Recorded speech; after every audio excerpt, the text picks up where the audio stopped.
Google Site berriak aukera berri bat dauka. Klikatu partekatzean, eta hemen aldatzen duzu. Nortzuk edita dezakete, hau ez da berria, eta hau bai, argitaretzean, nortzuk ikus edo edita dezakete zure web orria. Pertsona jakin batzuk, klikatu gorde, eta hemen, gehitu, nortzuk ikus dezakete, adibidez, gurasoek edo ikasleek.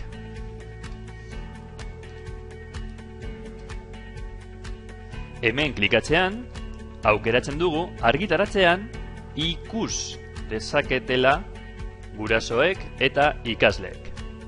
Orain arte bakarrik bi aukera zeuden, erabat publikoa edo ikastetxekoentzat. Aukera hau berria da. Ados klikatu, eta argitaratzean bakarrik haiek ikusiko dute.